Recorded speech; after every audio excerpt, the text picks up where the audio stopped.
আজ থেকে আমাদের সকল সম্পর্ক এখানেই শেষ। তোমার কি মাথা ঠিক আছে? 4 বছর ধরে নিজ হাতে গড়া রিলেশনশিপ আর আজ তুমি শেষ করে দিতে চাইছো? হ্যাঁ, আমি খুব ভেবেচিন্তেই বলছি। আজ থেকে তুমি তোমার রাস্তায়, আমি আমার রাস্তায়। আর হ্যাঁ, আজকের পর থেকে আমাকে কল করার চেষ্টাও করবে না। বাই। নীলা, দাঁড়াও, আমার একটা শেষ প্রশ্নের উত্তর দাও, তারপর তুমি চলে গেলেও আমি বাধা দিব না। হ্যাঁ, খুব তাড়াতাড়ি বল, আমার হাতে একদম সময় নেই। আমার কি দোষ ছিল যে আমাকে ছেড়ে চলে যাচ্ছ? তোমার কোনো দোষ নেই। দোষ তুমি গরিব। দোষ তোমার ভালো কোনো চাকুরি নেই, আমার চাহিদা মেটানোর মতো টাকা নেই। আমি গরিব, এটা কি আমার দোষ? আর আমার ভালোবাসার কি কোনো মূল্য নেই তোমার কাছে? ভালোবাসা? আজকাল ভালোবাসার কোনো মূল্য হয় না, যা হয় তা শুধু আবেগ। আর হ্যাঁ, কালকে আমার বিয়ে দেশের নাম করা টপ বিজনেস ম্যাগনেটের সাথে। তুমি কিন্তু অবশ্যই আসবে। হ্যাঁ, অবশ্যই আসবো। তোমার বিয়ে আর আমি আসবো না? তোমাকে আমার তরফ থেকে সেরা উপহার দিব। ঠিক আছে, অপেক্ষায় থাকবো। এই কথাগুলো বলে নীলা চলে গেল, আর আমি নীলার যাবার পথের দিকে তাকিয়ে নীরবে চোখের পানি ফেলছি এবং ভাবছি, আমি গরিব, এটা আমার দোষ যার জন্য নীলা আমাকে ছেড়ে চলে গেল। আপনারা কমেন্ট বক্সে বলবেন, আসলে গরিব হওয়া কি কোনো দোষের কিছু? আর হ্যাঁ, আপনাদের তো আমার পরিচয় দেয়নি। আমি হলাম মোহাম্মদ হৃদয় আহমেদ, আর যার সাথে এতক্ষণ কথা বললাম সে হচ্ছে আমার প্রেমিকা অধরা ইসলাম নীলা।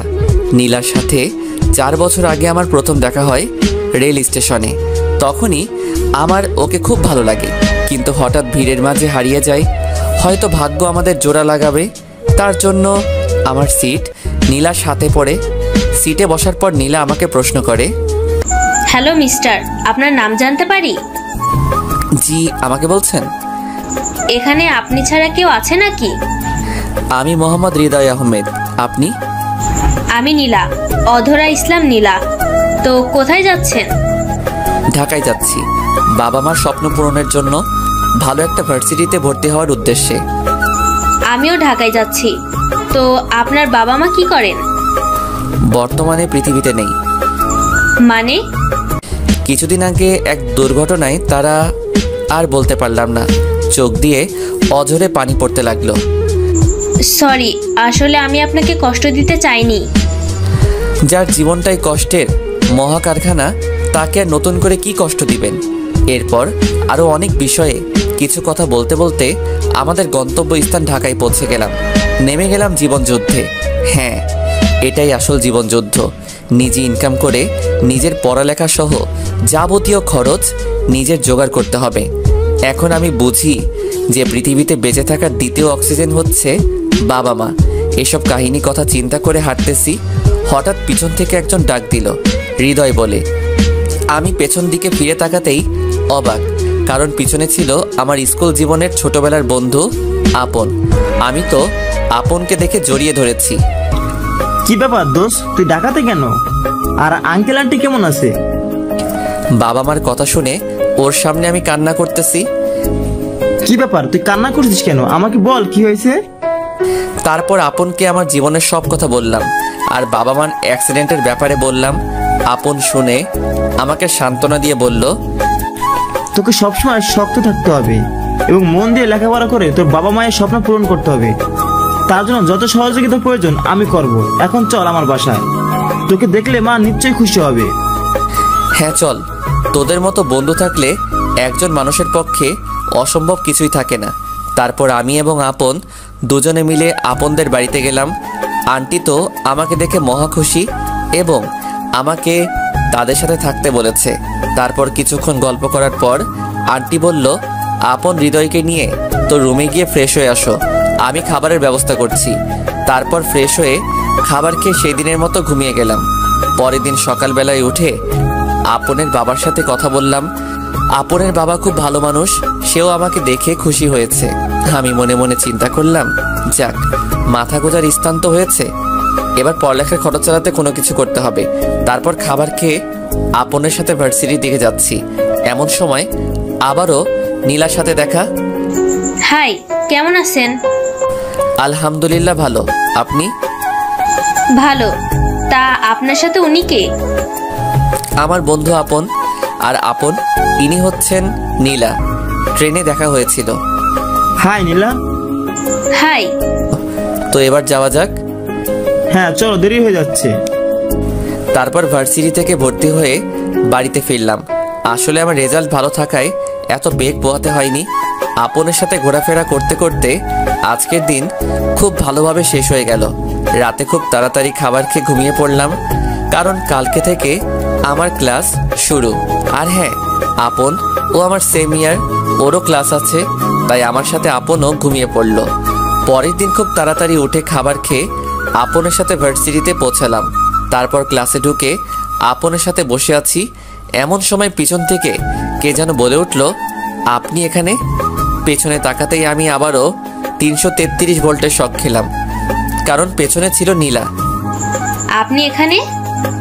কেন, হাসতে মানা নাকি? তা হবে কেন, আগে কখনো দেখিনি তো, তাই জিজ্ঞেস করলাম। আপনি কি এখানে আগে থেকেই পড়েন? হুম। তাহলে আপন আপনাকে চিনল না কেন? কে বলেছে চিনে নাই? এমনি না দেখার ভান করেছে। তো মনোযোগ দিয়ে ক্লাস করেন, আমি যাই। এ কথা বলে নীলা চলে গেল। অন্যদিকে দেখি আপন একটা মেয়ের সাথে কথা বলছে। আমি তাদের কাছে গিয়ে শুনি, প্লিজ বাবু রাগ করো না, কালকে হৃদয়ের সাথে ভার্সিটিতে আসছিলাম, তাই তোমার সাথে দেখা করতে পারিনি। কি হৃদয়, আর ভার্সিটিতে কেন? আমি গিয়ে তাদের কাছে গিয়ে আপন কিছু বলার আগেই বললাম, জি আমি হৃদয়, আর কালকে আমার ভর্তির জন্যই এসেছিলাম। ও সরি আপন, আমার ভুল হয়ে গেছে। না সমস্যা নেই হৃদয়, তোর সাথে পরিচয় করিয়ে দেই। ও হচ্ছে হিমু, আমার জিএফ। হাই। হাই। আচ্ছা, তাহলে আমি আপনাকে কি বলে ডাকবো? ভাবি নাকি আপু? কেন হিমু বলে ডাকবা? আর তুই করে আপনকে যে যেভাবে ডাক। আচ্ছা, তাহলে তোকেও তুই করে ডাকতে হবে। তাহলে বন্ধু। আমি এক হাত এগিয়ে দিয়ে বললাম, বন্ধু। হিমুর সাথে কথা বলতে বলতে ক্লাসে স্যার চলে আসে। আজকে ভার্সিটিতে আমার প্রথম ক্লাস। একটু সংকোচ বোধ করলেও সবগুলো ক্লাস মনোযোগ দিয়ে করলাম। ক্লাস শেষে, হৃদয় চল আজ আড্ডা দিব। হ্যাঁ চল, আজ সারাদিন খুব মজা করব। আপনারা হয়তো ভাবছেন রাকিব, সোহান এরা আবার কে? আজ ক্লাসে এদের সাথে পরিচয় হয়। তারপর আমি, আপন, হিমু, রাকিব, টুম্পা, সোহান আমরা সবাই অনেকক্ষণ আড্ডা দিলাম। সন্ধ্যায় আমি এবং আপন ওদের সবাইকে বিদায় জানিয়ে বাড়িতে এসে খাওয়া দাওয়া শেষ করে ঘুমের রাজ্যে পাড়ি জমালাম। এভাবে দিনগুলো বেশ ভালোভাবে চলছিল। নীলার সাথে খুব ভালো সম্পর্ক হয়। আর হ্যাঁ, আমি এখন আর আপনদের বাসায় থাকি না। আপনের বাবা মা আমাকে যদিও আসতে দিতে চাইছিল না, তবুও নিজের বিবেকের কাছে হার মেনে ওদের বাড়ি থেকে চলে আসি। কোনো রকম 2টা টিউশনি জোগাড় করে আমার খরচ চালাতে হয়। এমন সময়ে আমার ফোন বাজছে, ক্রিং ক্রিং। হ্যালো, আসসালামু আলাইকুম। কোথায় তুমি?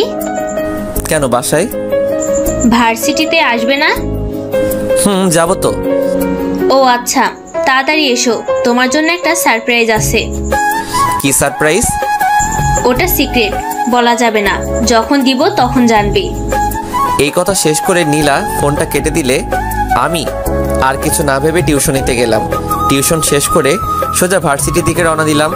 ভার্সিটির সামনে গিয়ে দেখি নীলা নীল শাড়ি, নীল চুড়ি পরে নীল পরীর মতো দাঁড়িয়ে আছে। আমি আবারও নীলার উপর ক্রাশ খেলাম। কি ব্যাপার নীলপরি, এখানে কি করছেন? আপনি কি রাস্তা ভুলে দুনিয়াতে চলে আসছেন নাকি? কেন, তোমার জন্য অপেক্ষা করছি। আর হ্যাঁ, তোমার জন্য আমি দুনিয়াতে নেমে এসেছি। এখন ফাজলামি বাদ দিয়ে এটা পরে আসো। আমি এখন এটা কোথায় চেঞ্জ করব? আমি কিছু শুনতে চাই না, অনলি 5 মিনিট সময় দিলাম। যা বাবা, মাত্র 5 মিনিট?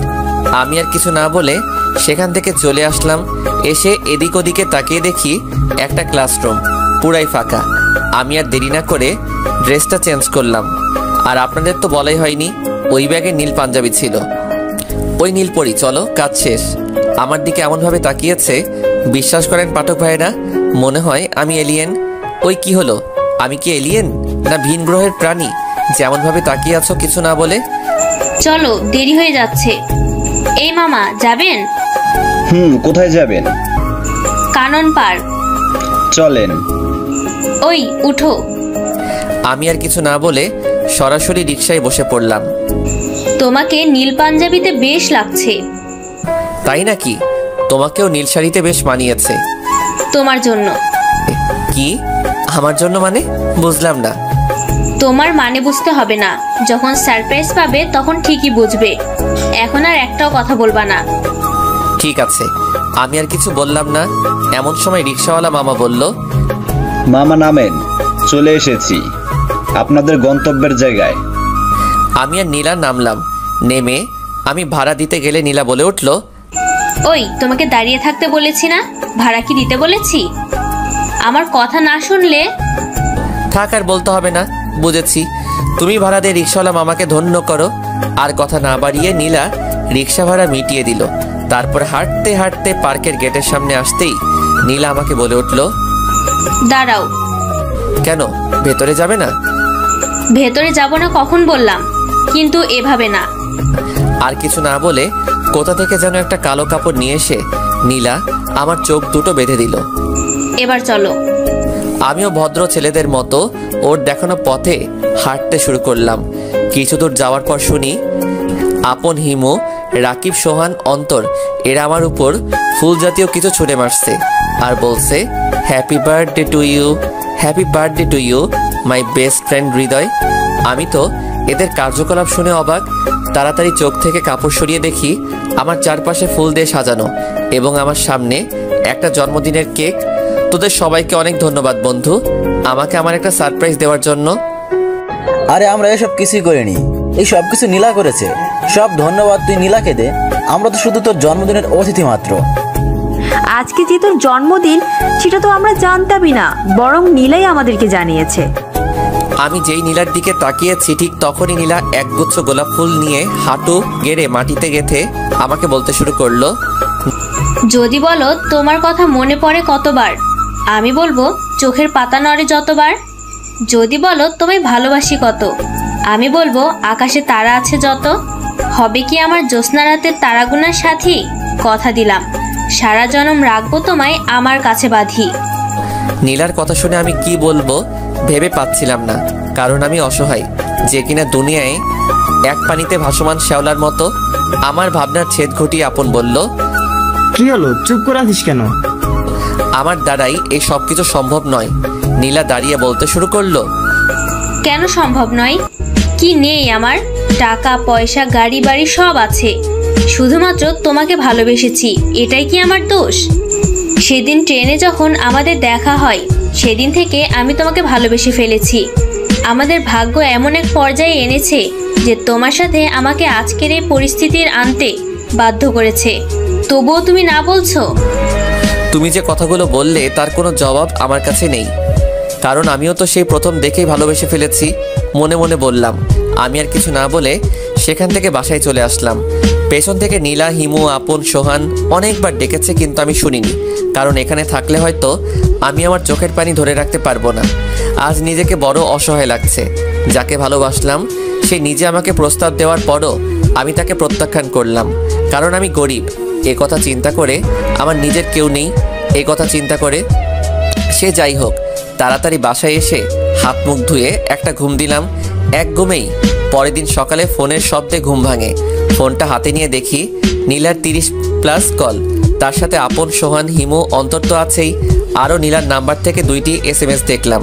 সেখানে নীলা লিখেছে, তুমি যদি এবার ফোন রিসিভ না করো তবে আমি আত্মহত্যা করব। এই মেসেজটা দেখে আমার মনের ভেতরটা যেন আটকে ওঠে। ক্রিং ক্রিং। কিরে, একটা মেয়ে তোকে প্রপোজ করেছে বলে তুই নিজেকে মহান মনে করছিস, তাই না? আজ তোর জন্য নীলা মৃত্যুর সাথে পাঞ্জা লড়ছে। এসে দেখে যা তোর জন্য মেয়েটা আজ কিভাবে কষ্ট পাচ্ছে, হাসপাতালে বেডে শুয়ে শুয়ে। ফোনের শব্দ। আপনার কথা শুনে আমার চোখ যেন আর থামছেই না।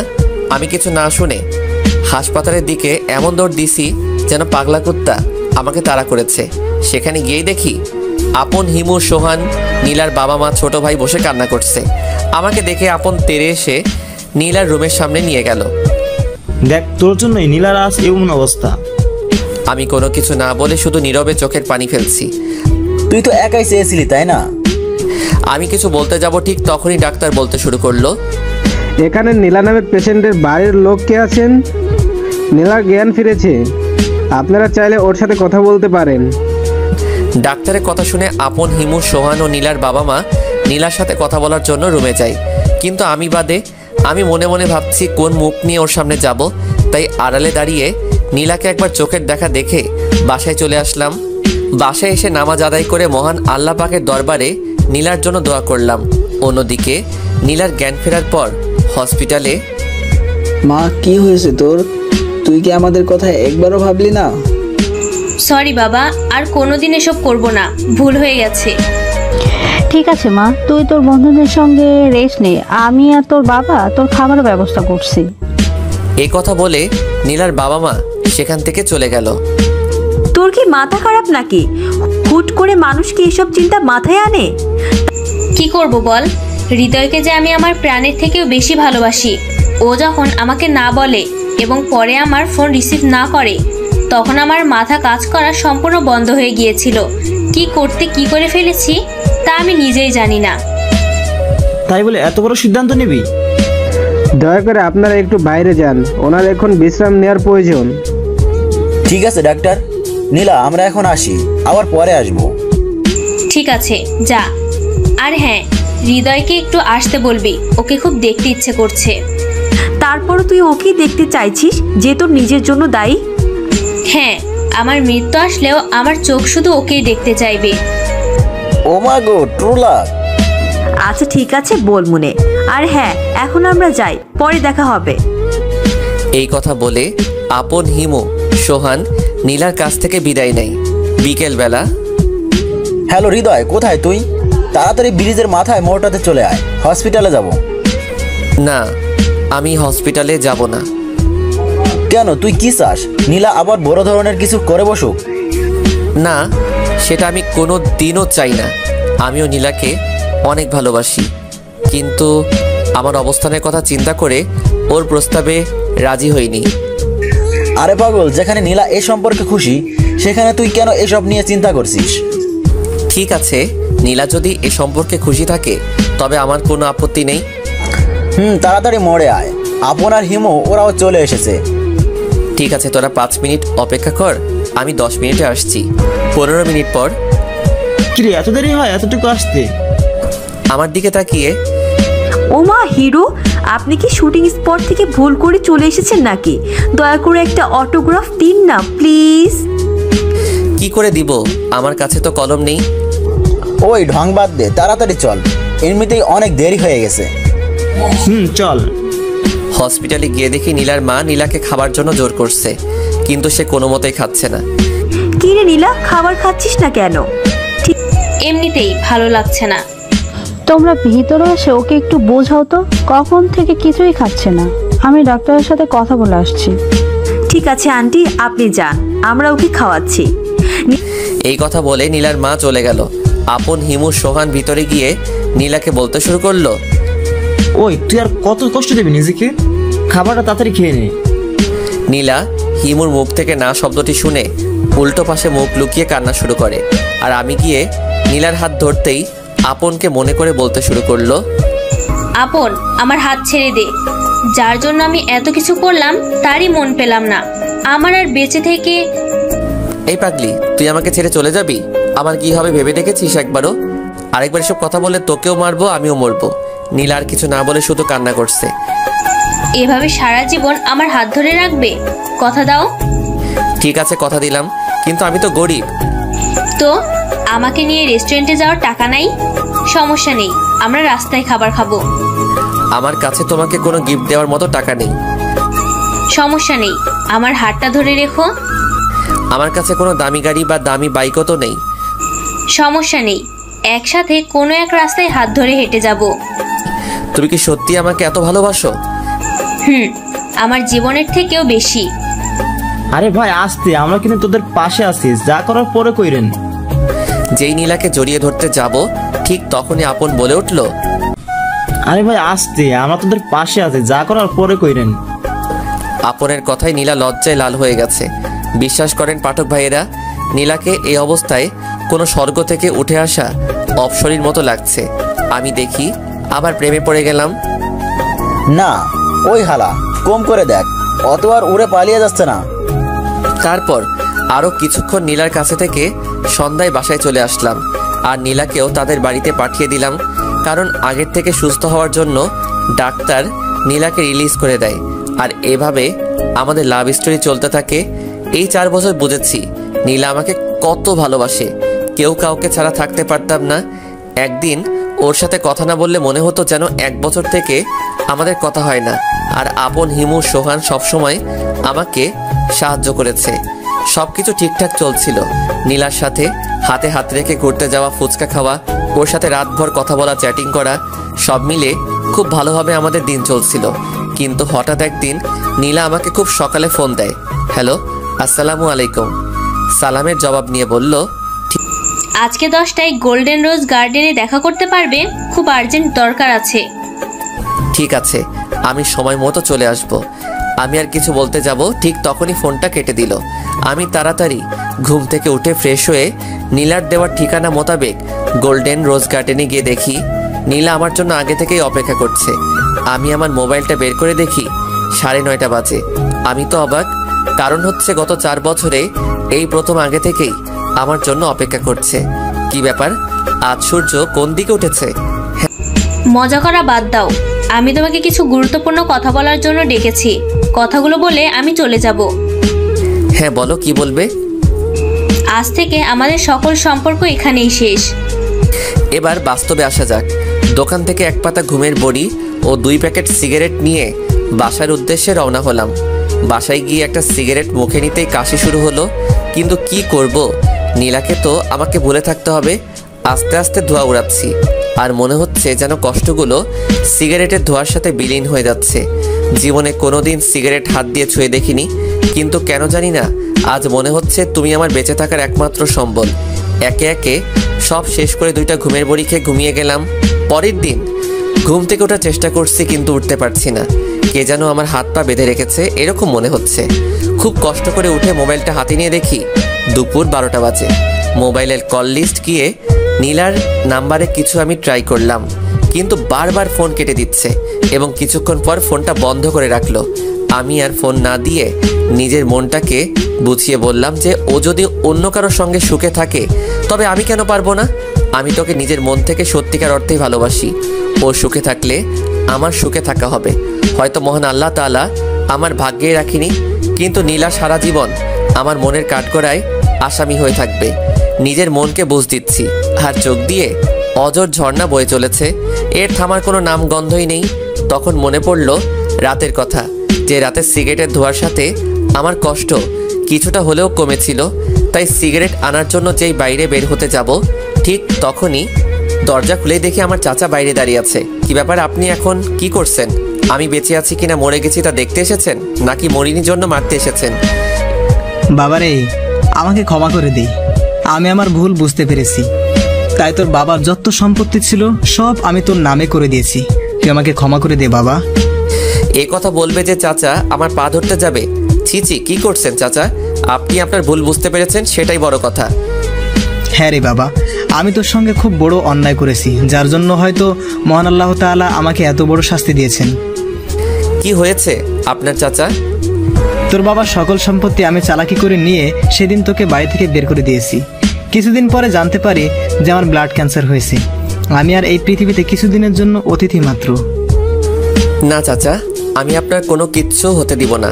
আমি আপনাকে দরকার পড়লে সারা পৃথিবীর ভালো ভালো ডাক্তার নিয়ে সে অপারেশন করাবো, তবু আমি আপনাকে মরতে দেব না।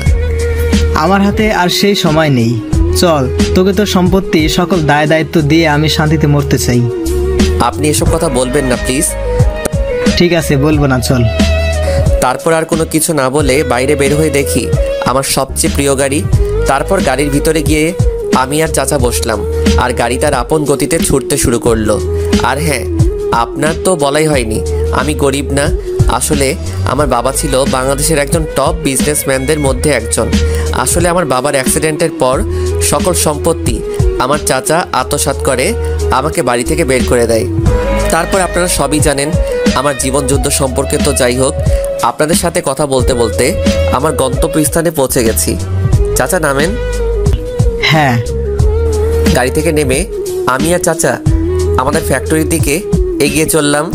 তখন কিছু শ্রমিক আমার দিকে এমনভাবে তাকিয়ে আছে যে আমি যেন কোনো অজানা গ্রহের প্রাণী। ওর দিকে তোমাদের এভাবে তাকিয়ে থাকার প্রয়োজন নেই। আজ থেকে এই এসকেভি গ্রুপের একমাত্র উত্তরাধিকারী হচ্ছে মোহাম্মদ হৃদয় আহমেদ। আর আমি ঘোষণা করলাম আজ থেকে হৃদয় হচ্ছে তোমাদের নতুন এমডি। চাচার কথা শুনে সকল শ্রমিকরা আমাকে হাততালি দিয়ে স্বাগতম জানালো যে আমি চাচার পা ধরে সালাম করতে যাব। ঠিক তখনই চাচা মাথা ঘুরে পড়ে যায়। চাচা কি হলো, আপনি কথা বলছেন না কেন? তারপর দুইজন মিলে ধরাধরি করে চাচাকে হসপিটালে নিয়ে আসলাম। চাচাকে দেখে ডাক্তার যা বলল তা শুনে আমার মাথায় আকাশ ভেঙে পড়ল। দেখুন মিস্টার হৃদয়, আপনার চাচার অনেক দিন থেকে ব্লাড ক্যান্সার। আপনাদের হাতে আর কোনো সময় নেই, আপনি আমাকে ক্ষমা করে দিবেন। আর হ্যাঁ, ওনার জ্ঞান ফিরেছে, আপনার সাথে তিনি কথা বলতে চান। আমি আর দেরি না করে দৌড়ে চাচার কেবিনের দিকে চলে গেলাম। আমাকে দেখে চাচা বলতে শুরু করলো, বাবারে আমি জানি আমি আর বেশি সময় নেই, তোর হাতে আমি সব দায়িত্ব তুলে দিয়ে গেলাম। তারপরে দেখি, বাবারে আমি জানি আমার আর সময় বেশি নেই। হয়তো আমি তোর সাথে অনেক অন্যায় করেছিলাম, কিন্তু তুই আমাকে ক্ষমা না করলে কেউ আমাকে ক্ষমা করতে পারবে না। তোর বাবা খুব ভালো মানুষ ছিলেন, আমি যে তার বন্ধু ছিলাম সেটা সে কোনোদিনই মনে করেননি, বরং আমাকে তার নিজের ভাইয়ের মতো দেখত। মৃত্যুর সময় তোর কাছে একটাই অনুরোধ, তুই আমাকে ক্ষমা করে দে। চাচার কথা শুনে কেন জানি না আমার খুব কষ্ট হচ্ছে। সে হয়তো আমার সাথে অন্যায় করেছিল, কিন্তু সে তো তার ভুল বুঝতে পেরেছে। আমার উত্তর দেওয়া দেরি দেখে চাচা আবার বলতে লাগলো, কিরে কি হলো, কিছু বলছিস না কেন? চাচা এ আপনি কি বলছেন? সন্তানের কাছে কি পিতা কোনো দোষ করতে পারে? যদিও আপনি আমার বাবার বন্ধু ছিলেন, কিন্তু আমি সব সময় আপনাকে আমার নিজের চাচা মনে করতাম। আমার কথা শেষ হতে না হতেই পেছন থেকে কে যেন আব্বু বলে চিৎকার করে উঠল। পেছনে তাকিয়ে তো আমি অবাক। পেছনে তাকিয়ে দেখি একটা মিষ্টি পরীর মতো মেয়ে দাঁড়িয়ে আছে। আসলে ওর নাম হচ্ছে জান্নাত, চাচার একমাত্র আদরের মেয়ে। ছোটবেলায় ওর মা মারা যাওয়ার পর সে বিদেশে যাওয়ার কারণে অনেক দিন দেখা হয়নি। জান্নাত চাচাকে দেখে বলতে শুরু করলো, আব্বু তোমার কি হয়েছে? তুমি এভাবে শুয়ে আছো কেন? মারে, কারো বাবা মা চিরকাল বেঁচে থাকে না। তোর মা মারা যাওয়ার পর তোকে আমি অনেক কষ্ট করে কোলে পিঠে মানুষ করেছি। বাবা হৃদয়, তোর কাছে আমার একটাই অনুরোধ, আমি মারা যাওয়ার পর আমার মেয়েকেই দেখে রাখবি। কথা দে, ওর চোখে কোনোদিনও পানি আসতে দিবি না। কথা দিলাম চাচা। অন্যদিকে জান্নাত কোনো কিছু না বলে শুধু কান্না করছে। বাবা হৃদয়, আমি আর তোর বাবা তোদের ছোটবেলা থেকেই বিয়ে ঠিক করে রেখেছিলাম, কিন্তু এখন তো আর বেঁচে থাকবো না, তাই জান্নাতকে আমি তোর হাতে তুলে দিলাম। চাচা এই কথা বলতে না বলতেই শেষ নিঃশ্বাস ত্যাগ করে। আমি ডাক্তারকে ডাক দিলে ডাক্তার তাকে মৃত ঘোষণা করে। চাচার মৃত্যুর খবর শুনে আমার বুকটা কষ্টে ফেটে যাচ্ছে। না চাইতেও চোখ দিয়ে পানি ধরে রাখতে পারছি না। আর অন্যদিকে তো জান্নাতকে কোনোভাবে সামলানো যাচ্ছে না। তারপরে চাচার জানাজা করে দাফন সম্পন্ন করে বাসার দিকে চললাম। পথে আজান হওয়ার কারণে নামাজ পড়ে বাড়িতে গিয়ে দেখি জান্নাত এখনও কান্না করছে। আমি গিয়ে জান্নাতের কাঁধের উপর হাত রাখতেই জান্নাত চমকে ওঠে। তারপর আমি বলতে শুরু করলাম, কারো বাবা আবার কারো মা, অথবা কারো বাবা মাকে একসাথে নিয়ে মহান আল্লাহ তাদের পরীক্ষা করেন। তোমাকে কিছু বলে সান্ত্বনা দেওয়ার ভাষা আমার নেই, তবুও বলছি, যে চলে গেছে তার জন্য কান্না করে লাভ নেই। তোমার চোখের পানি তার কাছে পৌঁছাবে না, বরং তুমি যদি নামাজ আদায় করে তার জন্য দোয়া করো তবে তার আত্মা শান্তি পাবে। আজান হয়ে গেছে, ওযু করে নামাজ আদায় করে নাও। আমার কথাগুলো শুনে জান্নাত মন দিয়ে কি যেন চিন্তা করলো। তারপর চোখ দুটো কোনো রকম মুছে বাথরুমে চলে গেল, হয়তো ওযু করতে। কিছুক্ষণ পর দেখি জান্নাত একটি জায়নামাজ নিয়ে মাটিতে বিছিয়ে নামাজ পড়তে শুরু করলো। আর এদিকে আমি নীলার কথা প্রায় ভুলেই গেছি। ওর কথা মনে পড়লে মনটা খুব খারাপ হয়ে যায়, কিন্তু আমার মনে হয় নীলা আমার দুঃস্বপ্ন ছিল, যে স্বপ্নগুলো পূরণ না হওয়ায় ভালো। আমার ভাবনায় ছেদ ঘটিয়ে জান্নাত বলল, আমার না খুব ক্ষুধা পেয়েছে। ঠিক আছে তুমি বসো, আমি তোমার জন্য খাবার ব্যবস্থা করছি। আমার ফোনটা বের করে দেখি রাত 12টা বাজে। এখন খাবার কোথায় পাবো? তাই নিজেই খাবার তৈরি করার জন্য রান্নাঘরে গেলাম। আসলে আগে নিজের খাবার আমি নিজেই তৈরি করতাম, তাই আমার খাবার তৈরি করতে কোনো সমস্যা হয় না। কোনো রকম কিছু খাবার বানিয়ে টেবিলে রেখে জান্নাতকে ডাকতে এসে দেখি জান্নাত ঘুমাচ্ছে। এ অবস্থায় যে জান্নাতকে কত সুন্দর লাগছে তা আপনাদের বলে বোঝাতে পারবো না।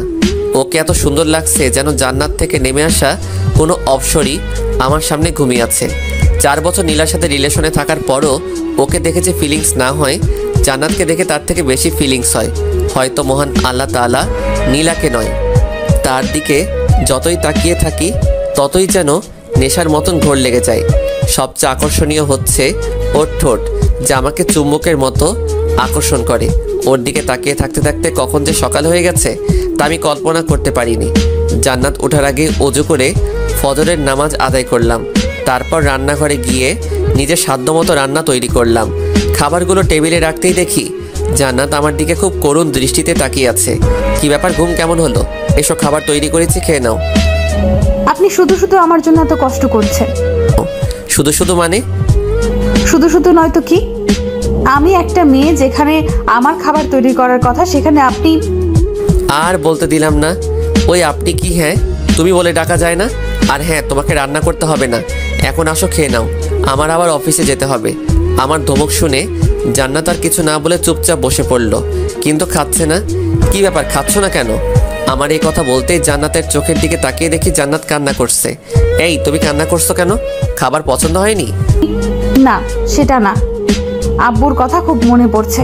আব্বু আমাকে সব সময় খাইয়ে দিত, এখন তো আর তিনি নেই, তাই খাবার সময় তার কথা খুব মনে পড়ছে। ও এই ব্যাপার, এদিকে এসো, আমি খাইয়ে দিচ্ছি। না না, আপনাকে কষ্ট করতে হবে না। আপনি কি অফিসে যান?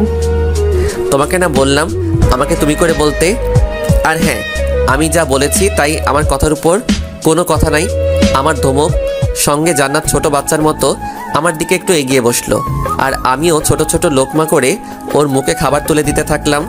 আসলে আমি চাচ্ছিলাম যে জান্নাত খাইয়ে দিতেই, কিন্তু একথা বলতে সাহসে ওঠেনি। কিন্তু জান্নাত যখন বলল তখন মেঘনা চাইতে বৃষ্টির মতো হলো। আমি 12 পর্বে বলেছিলাম যে জান্নাত মা মরার পর বিদেশ চলে যায়। আর আপনারা তো জানেন যে আমার বাবা মার অ্যাক্সিডেন্ট হওয়ার পর ওদের সাথে কোনো যোগাযোগ হয়নি। তারপর চাচার মৃত্যুর সময় হসপিটালে জান্নাতের সাথে আমার দেখা হয়। 13 পর্বে আমি লিখেছিলাম যেখানে জান্নাত বলেছিল আমার বাবা আমাকে সব সময় খাইয়ে দিত বলে কথা, তার কথা খুব মনে পড়ছে।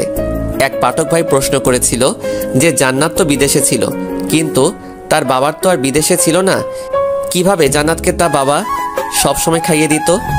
আসলে এই বিষয়ে আমি বলবো, বাবা মা হচ্ছে বেঁচে থাকার জন্য সন্তানের দ্বিতীয় অক্সিজেন। তাদের আদরের কোনো তুলনা হয় না। আর যখন তাদের মধ্যে যে কোনো একজন না ফেরার দেশে পাড়ি জমান, তখন তাদের স্মৃতিগুলো সব সময় মনে পড়তে থাকে। এখানেও তাই হয়েছে। যখন জান্নাত তার বাবার কাছে থাকতো তখন সব সময় তার বাবা তাকে খাইয়ে দিত। এজন্য তার বাবার মৃত্যুর পর খাবার টেবিলে গিয়ে তার বাবার কথা মনে পড়েছে। আশা করি সবাই এই বিষয়টা বুঝেছেন। এতক্ষণ গল্প অন্য টপিকে আনার জন্য দুঃখিত। এবার চলুন গল্প করা যাক। আমি জান্নাতকে খাইয়ে দিচ্ছি, আর জান্নাত খুব তৃপ্তি সহকারে খাচ্ছে। ওর মুখে কি যে মায়া, শুধু মন চাই যে সারাদিন শুধু ওর মুখের দিকে তাকিয়ে থাকি। তারপর খাওয়া দাওয়া শেষ করে অফিসের দিকে চললাম। যদিও অফিসের পুরাতন কর্মচারীরা প্রায় সবাই আমাকে চিনে, তবুও নিজেকে এক নতুন আঙ্গিকে তৈরি করলাম। তারপর জান্নাতের আচ্ছা থেকে বিদায় নিয়ে অফিসের দিকে রওনা হলাম। গাড়িটা নিয়ে অফিসের সামনে গিয়ে আমি অবাক। আসলে অফিসের গেটের সামনে গিয়ে হর্ন দেওয়ার সাথে সাথে দারোয়ান দরজা খুলে দেয়। আমি ভিতরে তাকাতেই দেখি অফিসের সকল স্টাফের ফুল নিয়ে দাঁড়িয়ে আছে, আর অফিসটাও খুব ভালো করে সাজানো হয়েছে। গাড়ি থেকে নামতেই সবাই ফুল দিয়ে শুভেচ্ছা জানালো। সবার সাথে শুভেচ্ছা বিনিময় শেষে আমি আমার কেবিনে ঢুকতেই আগের সব কিছু মনে পড়তে শুরু করলো। আসলে এই কোম্পানিটা আমার আব্বু খুব যত্ন করে সাজিয়েছিলেন, কিন্তু আব্বু আম্মুর অ্যাক্সিডেন্টের পর চাচা মানে জান্নাতের আব্বু নকল কাগজ দেখিয়ে আমাকে বাড়ি থেকে বের করে দেয়। তারপর সব ঘটনা তো আপনারা সবাই জানেনই। এসব ঘটনা মনে পড়তেই নিজের অজান্তেই চোখের কোণ বেয়ে পানি পড়ছে। শুরু করলো ম্যানেজারের কথায় আবার বাস্তবে ফিরে এলাম। বাবা হৃদয়, আমি জানতাম তুমি আসবেই। এই এইচকেবি ইন্ডাস্ট্রিজ তোমার আব্বু নিজ হাতে গড়ে রেখে গেছেন, আর সেটা অন্য কেউ অন্যায়ভাবে দখল করবে, সেটা মহান আল্লাহ তাআলা কোনোদিন মেনে নেবেন না। আসলে আঙ্কেল, মানুষের কপালে মহান আল্লাহ তাআলা তার জন্মের সময় সব কিছু লিখে দেন। আমার কপালে যা লিখেছিলেন তাই হয়েছে। আসলে আগের কথাগুলো মনে করে আর কষ্ট বাড়াতে চাই না। যা হবার তা হবেই। আপনারা সবাই আমার পাশে থাকলে এবং আমার জন্য মন ভরে দোয়া করলে আমার কাছে কোনো কাজই কঠিন মনে হবে না। আসলে আমি তোমাকে পরীক্ষা করার জন্য এই কথাগুলো বললাম। তুমি আমার পরীক্ষায় ফুল নম্বর পেয়েছো। তুমি কোম্পানির বস হওয়ার যোগ্যতা রাখো। এই কথা বলে ম্যানেজার চলে গেল আর আমি আমার নিজের মতো কাজ করতে থাকলাম। সারাদিন কাজ শেষে বাড়ি থেকে রওনা হলাম। আসলে আজ প্রথম দিন ছিল, তাই কাজ বুঝতে বুঝতে দিন পার হয়ে গেছে। হঠাৎই রাস্তার পাশে লক্ষ্য করে দেখি দুইজন বাচ্চা ছেলে রাস্তার পাশে শুয়ে কাতরাচ্ছে। আমি তাড়াতাড়ি গাড়ি থেকে পানির বোতলটা বের করে নিয়ে তাদের সামনে গিয়ে বলি, কি ব্যাপার, তোমরা এভাবে শুয়ে আছো কেন? নাও পানি খাও। দুজনে পাগলের মতো পানি খেতে থাকলো। তোমাদের নাম কি আর কেন এভাবে রাস্তার পাশে শুয়ে আছো? আমার নাম ইয়াসিন আর ওর নাম আকিবুল। আজকে প্রয়োজনের তুলনায় কম ভিক্ষা করার জন্য আমাদের বাহির কইরা দিয়েছে। কি তোমাদের দিয়ে ভিক্ষা করানো হয়? হ স্যার, যেদিন ভিক্ষা কমবায় সেদিন খাবার দেয় না, রাইতে থাকতেও দেয় না। ওই এতিমখানায় যে দেখাশোনা করে ওই লোকটি অনেক খারাপ। ওদের কথা শুনে যতটুকু বুঝলাম ওরা এতিমখানায় থাকে। কি বলছো তোমরা? তোমরা যে এতিমখানায় থাকো তার নাম কি? না স্যার, কইতে পারবো না। ওরা জানলে পরে আমাদের খুব মারবে। তোমরা এটা নিয়ে চিন্তা করো না, তোমরা শুধু ওই এতিমখানার নামটা বলো, তোমাদের কথা কেউ জানতে পারবে না। ঠিক আছে স্যার, কইতাছি। তারপর ওরা যা বলল তা শুনে আমার মাথায় আকাশ ভেঙে পড়ার মতো অবস্থা। আমরা যে এতিমখানায় থাকি তার নাম হচ্ছে এইচকেবি আহমেদ শিশু সদন। ওদের মুখ থেকে এই এতিমখানার নামটা শুনে আমার মাথার উপর আকাশ ভেঙে পড়ল। কারণ হচ্ছে এই এতিমখানাটা আমার আব্বু প্রতিষ্ঠা করেছিল এবং যাদের দায়িত্ব দিয়েছিল তারা যে এরকম কাজ করবে তা আমার ধারণা ছিল না। কি বলছো তোমরা? চলো আমার সাথে, দেখি কে তোমাদের দিয়ে ভিক্ষা করায়, আজ তাকে উচিত শিক্ষা দিব। না স্যার, আমরা যেতে পারবো না। ওরা যদি জানে আমরা আপনাকে সব বলেছি তাহলে আমাদেরকে আর খেতে দেবে না, থাকতেও দেবে না এখানে।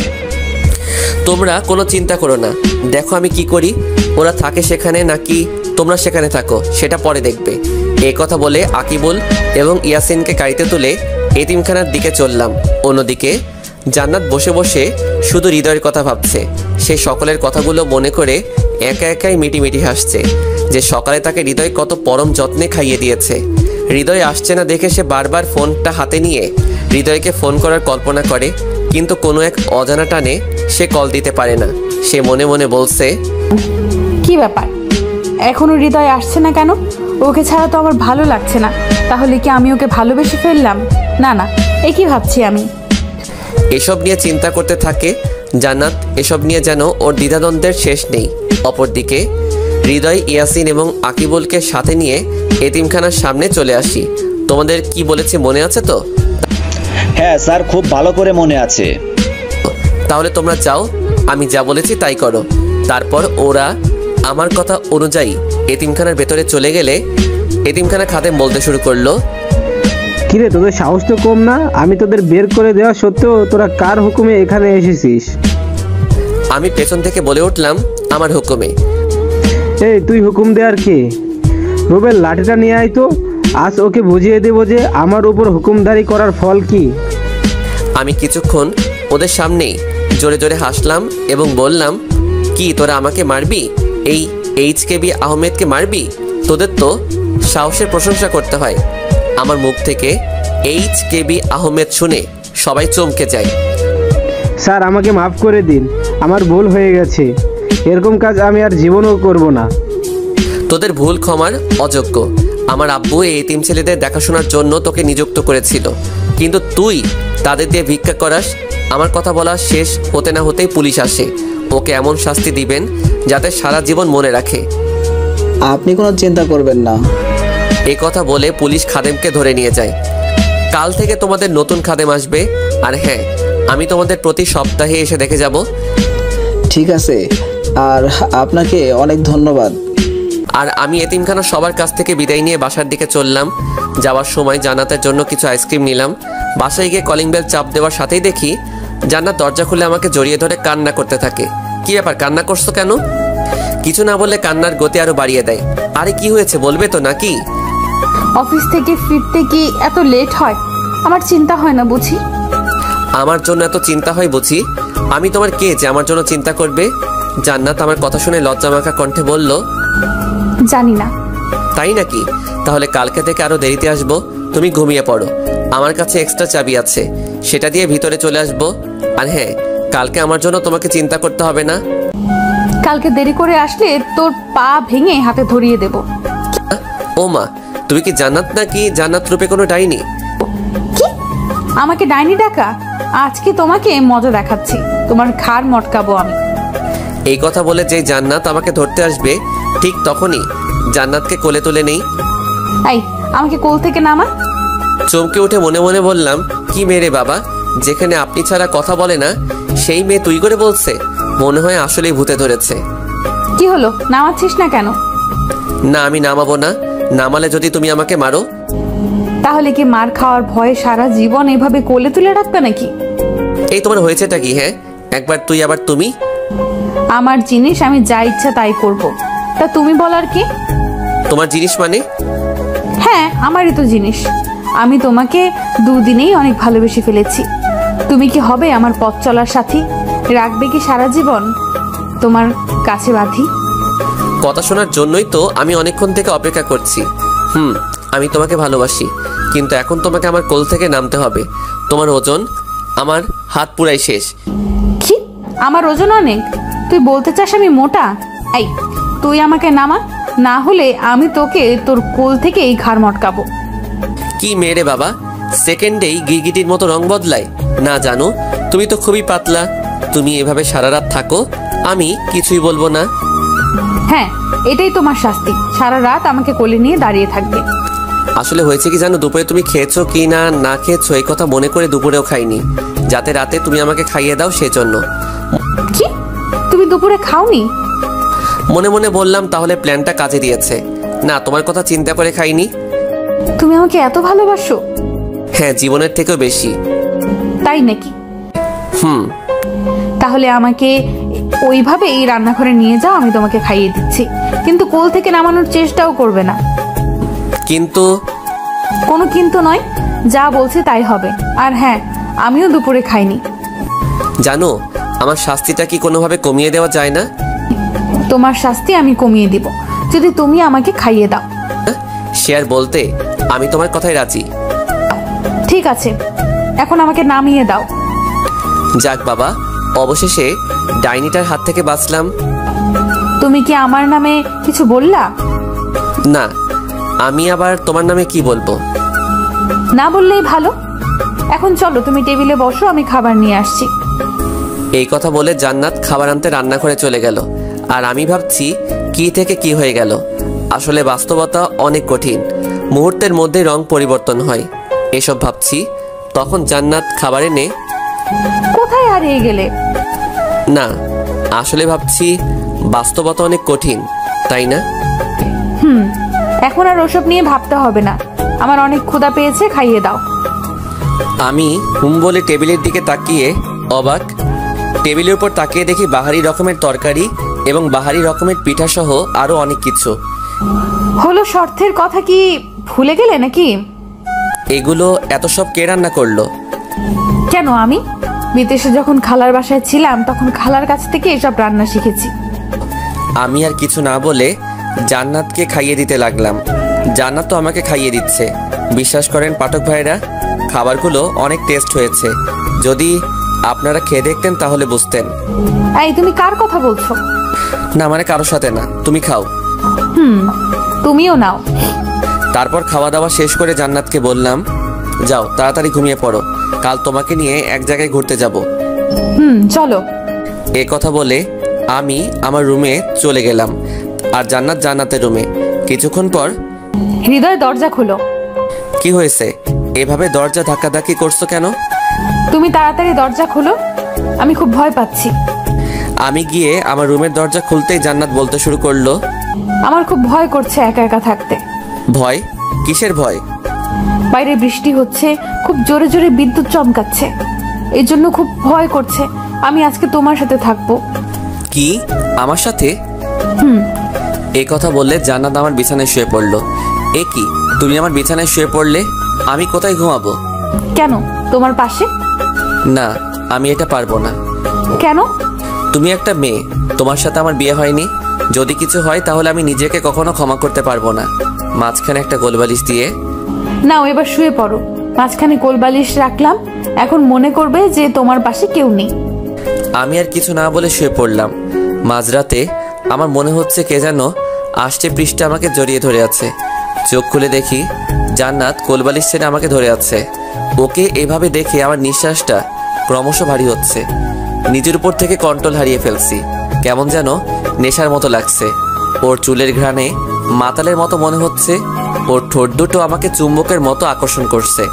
আমি আর কিছু চিন্তা না করে ওর ঠোঁটে ঠোঁট ডুবিয়ে দিলাম। জান্নাত জেগে উঠে নিজেকে আমার উপর আবিষ্কার করে এবং অনুভব করে যে আমি তার ঠোঁটে কিস করছি। জান্নাত নিজেও দিশেহারা হয়ে পড়ে। তারপর জান্নাত রেসপন্স দিতে শুরু করে। জান্নাতের রেসপন্স পেয়ে আমি আরও পাগলের মতো হয়ে যাই, কিন্তু পরক্ষণে আমি জান্নাতকে ছেড়ে দেই এবং অন্য রুমে চলে যাই। কারণ আমি চাই না ভালোবাসা নামক কোনো পবিত্র বন্ধনে কুৎসিত ছায়া পড়ুক। আমি জান্নাতকে ভালোবাসি। আজ যদি নিজের পাগলামির বশে জান্নাতের সাথে কোনো খারাপ কিছু করে বসতাম, তাহলে আমি নিজেকে কখনোই ক্ষমা করতে পারতাম না। প্রিয় পাঠক ভাই ও বোনেরা, আপনাদেরকে বলছি, ভালোবাসা হচ্ছে একটা পবিত্র বন্ধন। সেখানে মানুষ অনেক কিছু করে বসে, কিন্তু এটা ইসলামের দৃষ্টিকোণ থেকে হারাম। আসুন আমরা হারাম কাজ থেকে বিরত থাকি। নিজেকে আজ কেমন যেন অপরাধীর মতো মনে হচ্ছে। বারবার শুধু একই কথা মনে পড়ছে যে আমি এখনই কি করতে যাচ্ছিলাম। অন্যদিকে জান্নাতও এরকম দ্বিধাদ্বন্দ্বের মধ্যে আছে, কারণ এক্ষুনি কি হতে চলেছিল তার অজানা। সে ও হৃদয়কে অনেক ভালোবাসে, কিন্তু সে এতক্ষণে এটা বুঝে গেছে যে হৃদয় কেন উঠে অন্য রুমে চলে গেছে। এটার জন্য সে হৃদয়কে না, বরং তাকে দোষারোপ করছে। হৃদয় এবং জান্নাত দুজনেই নিজেদেরকে দোষারোপ করছে। তারা এই ব্যাপারে দুজনেই অনুতপ্ত। এসব ভাবতে ভাবতেই সকাল হয়ে যায়। হৃদয় চিন্তা করে সে আজকে জান্নাতকে বিয়ে করবে, তাই সে তার পিএ অন্তর সাহেবকে ফোন দেয়। হ্যালো স্যার, আসসালামু আলাইকুম। ওয়ালাইকুম আসসালাম। অন্তর সাহেব, আপনার কাছে একটা বিশেষ সাহায্যের জন্য ফোন দিলাম। স্যার, এভাবে বলবেন না, আপনি নির্দ্বিধায় বলুন আমি আপনার জন্য কি করতে পারি। তারপর আমি অন্তরকে আমার এবং জান্নাতের বিয়ের কথা বললাম এবং তাকে সকল কাজ বুঝিয়ে দিলাম। জি স্যার, আপনার কোনো চিন্তা করতে হবে না, আমি সময় মতো সব কাজ করে রেখে দেব। অন্তর কল কেটে দেওয়ার পর আমার বন্ধু সোহানকে ফোন দিলাম। সোহান ফোন ধরতেই, হ্যালো, কে বলছেন? তোর দুলাভাই। চিনেছিস এখন? সরি, আপনি ভুল নম্বরে কল করছেন। আমার তো বোনই নেই, দুলাভাই আসবে কোথা থেকে?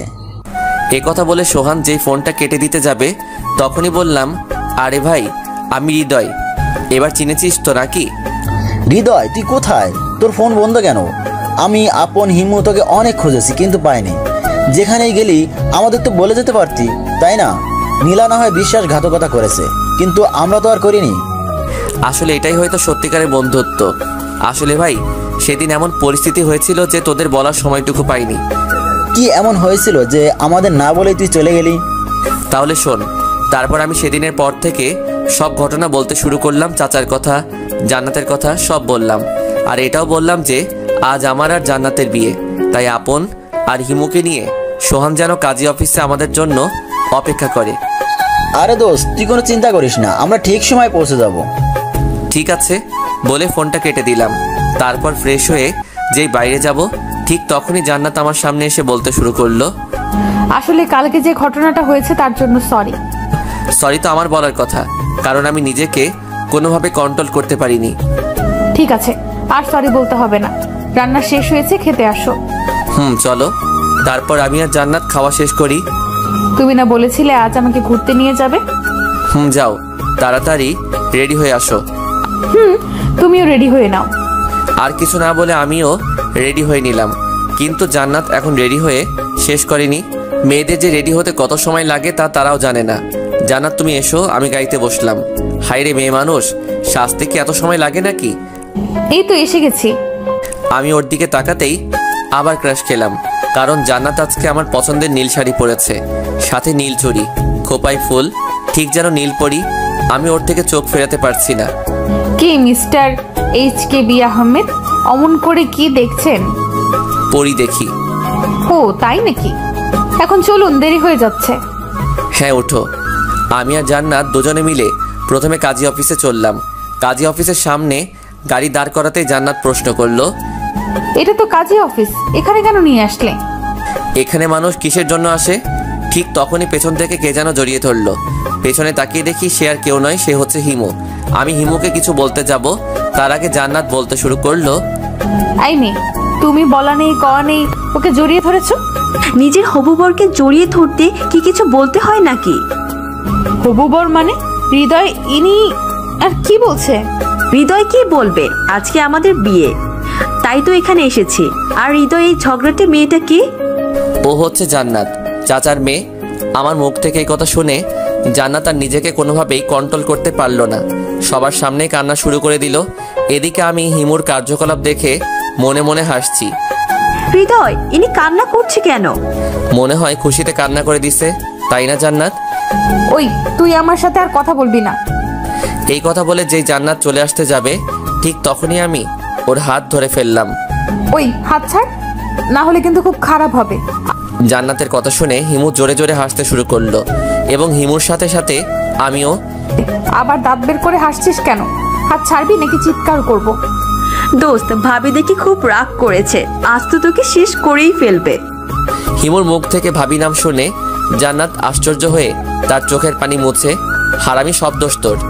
মাথায় হালকা করে একটা চড় মেরে বললাম, আমি কি করব? ভাবলাম তোর হবু বউকে একটু চালানো যাক। তখনই পেছন থেকে আপন বলতে শুরু করলো, তুমি আবার ভাবিকে কে কি বললো? ভাবি কান্না করছে কেন? আপনারা এসব কি বলছেন কিছুই তো বুঝতে পারছি না। তোমার কিছু বুঝতে হবে না, ভেতরে আসো, সব নিজেই বুঝতে পারবে। আর হ্যাঁ, এই হচ্ছে আমার বন্ধু আপন, আর এতক্ষণ যে তোমার সাথে অভিনয় করলো সে হচ্ছে আপনার জিএফ হিমু। এক মিনিট দাঁড়া। আবার কি হলো? আমি আপনের জিএফ না, আমি আপনের বউ। মানে হচ্ছে হিমু আমার বিয়ে করা বউ। বাবা মায়ের সম্মতিতে আমাদের বিয়ে হয়েছে। মানে কি রে, এখনো যাচ্ছিস না কেন? চলো। আরে ভাই, মন খারাপ করিস না, তোকে আমাদের বিয়ের জন্য ট্রিট দিমনে। থাক, লাগবে না। তারপর কাজী অফিসের ভেতরে গিয়ে বিয়ের সমস্ত কাজ শেষ করে আমি, জান্নাত, সোহান, আপন, হিমু আমরা সবাই মিলে এতিমখানার বাচ্চাদের জন্য কাপড় এবং খাবার কিনতে গেলাম। কাপড় এবং খাবার কিনে সেখান থেকে সোজা এতিমখানায় গেলাম। সেখানে গিয়ে তাদেরকে সব দিয়ে বাসায় চলে আসলাম।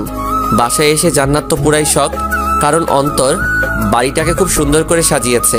কি হলো, সবাই ভেতরে চলো। এটা কি তোর বাসা? কেন? না, এমনি বললাম আর কি।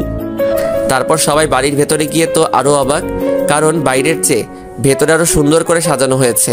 আমাদের ভাবনার ছেদ ঘটিয়ে অন্তর বলল, স্যার আপনার কথা মতো সব কাজ কমপ্লিট, আপনি চাইলেই সবকিছু ঘুরে দেখতে পারেন। তার আর দরকার নেই, আপনাকে অনেক ধন্যবাদ। স্যার ধন্যবাদের প্রয়োজন নেই, এটা আমার দায়িত্ব। আর হ্যাঁ স্যার, ম্যাডামের জন্য পার্লার থেকে লোক এসেছে, ম্যাডামকে রুমে পাঠিয়ে দিন। এই কথা বলে অন্তর চলে গেল। দোস্ত, তোর ভাবিকে নিয়ে রুমে যা এবং আমার মনের মতো সাজিয়ে দিস। তুই কোনো চিন্তা করিস না। তারপরে হিমু জান্নাতকে নিয়ে রুমের ভেতরে চলে গেল। আমি, সোহান, আপন 3 বন্ধু মিলে অনেকদিন পর আড্ডা দিতে লাগলাম। ওদের সাথে আড্ডা দিতে দিতে কখন যে গভীর রাত হয়ে গেছে তা আমি কল্পনাও করতে পারিনি। তখনই হিমু এসে বলল, কি রে, তুই এখনো এখানে আড্ডা দিচ্ছিস কেন? ভাবি তোর জন্য অনেকক্ষণ থেকে ওয়েট করছে, যা রুমের ভিতরে যা। বস, তাই কর। দোস্ত, আমার না খুব ভয় করছে। তুই আজকে জান্নাতের সাথে যা করেছিস, আজকে রুমে গেলে হয়তো আমাকে মেরেই ফেলবে। যা রুমে যা, বেঁচে থাকলে কাল দেখা হবে। বন্ধু, যাই রে, যদি থাকি বেঁচে আবার আসিব ফিরে বন্ধু তোদের মাঝে। বাহ বাহ, কি কবিতা বললেন। কবিতাকে সরো আর ওকে ধরো, ধরে বাসার ঘরে ঢুকে বাঁশ দিয়ে দাও। এ কথা বলে ওরা 3 জন মিলে আমাকে বাসের ঘর থুক্কু বাসর ঘরে ঢুকিয়ে দিয়ে গেল। আমি ভেতরে গিয়ে দেখি জান্নাত খাটের উপর বড় একটা ঘোমটা টেনে বসে আছে। আমি হালকা করে একটা কাশি দিতেই একটু নড়ে চড়ে উঠল। কিন্তু আমি তো শুনেছিলাম বাসর ঘরে বউ নাকি স্বামীর পা ছুঁয়ে সালাম করে, কিন্তু জান্নাত তো সালাম করবে দূরের কথা, কাছেই আসছে না। আমি আবার কাশি দিলাম। এবার জান্নাত নিজের ঘোমটাটা খানিক তুলে আমার দিকে আসতে লাগলো। ওর এদিকে আসা দেখে আমি তো ভয়ে শেষ, কিন্তু সব ভাবনার অবসান ঘটিয়ে জান্নাত আমাকে পায়ে হাত দিয়ে সালাম করলো এবং বলল, আসো, আমরা 2 রাকাত নফল নামাজের মাধ্যমে আমাদের বিবাহিত জীবনের সূচনা করি। চলো। তারপরে দুজনে ওযু করে এসে মহান আল্লাহ তাআলার দরবারে 2 রাকাত নফল নামাজ আদায় করে নিলাম। কালকে যা করতে পারিনি আস্তা করে দেখাবো। তো না করলো কে? এ কথা বললে জান্নাত নিজেই আমার উপর ঝাঁপিয়ে পড়ল। আর তারপরে কি হলো সব ইতিহাসের পাতায় লেখা আছে। সমাপ্ত।